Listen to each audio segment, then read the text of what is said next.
ഒരു കുറ്റബോധത്തോടുകൂടി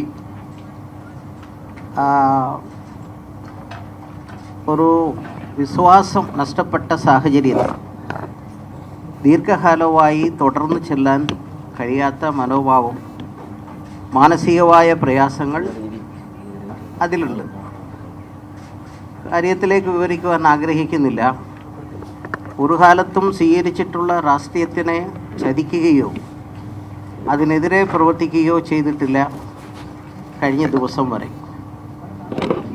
ആ സാഹചര്യത്തിൽ പുതിയ ഒരു രാഷ്ട്രീയ പ്രവേശനം എന്തുകൊണ്ട് എന്നുള്ള നിലയിലും വരാം.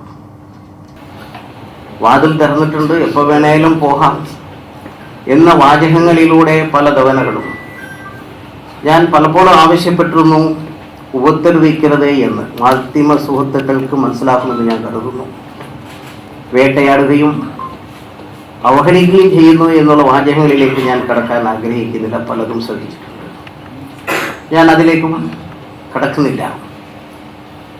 എന്നാൽ ഒറ്റയ്ക്കല്ല, കുറേ സാമൂഹിക പ്രവർത്തകരും ഒപ്പമുള്ളവരും കൂടി ആലോചിച്ചതിൻ്റെ അടിസ്ഥാനത്തിലും പുതിയ ഒരു പ്രവേശനമാണ് ഇന്നത്തെ സാഹചര്യത്തിൽ ഞങ്ങളുടെ പ്രദേശത്ത് പ്ലാന്റേഷൻ മേഖലയാകട്ടെ, ഇടുക്കി ജില്ലയുടെ പ്രശ്നങ്ങളാവട്ടെ, പരിഹരിക്കുവാനുള്ള ഒരു ശേഷി, ഒരു ഗവൺമെൻറ്റിൻ്റെ ഇടപെടൽ ആവശ്യം എന്ന് കണക്കാക്കിയതിൻ്റെ അടിസ്ഥാനത്തിലാണ് ഞങ്ങൾ അവിടെ നിന്ന് BJPയുടെ അധ്യക്ഷനെ വന്ന് കാണുകയും അതിൻ്റെ അടിസ്ഥാനത്തിൽ അദ്ദേഹവുമായി സംസാരിക്കുകയും ഉറപ്പ് നൽകുകയും രാഷ്ട്രീയമായ ഇടപെടൽ ഉണ്ടാവുമെന്നും പറയുന്നതിൻ്റെ ഭാഗമായി പുതിയ രാഷ്ട്രീയ പ്രവേശനത്തിലേക്ക് കടന്നു.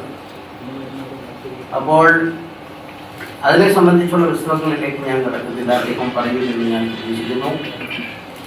തീർച്ചയായും ആരെയും പ്രസ്ഥാനങ്ങളിൽ നിന്നോ മറ്റു എവിടെന്നെങ്കിലും അടർത്തി പോകണമെന്നുള്ള ആഗ്രഹമില്ല.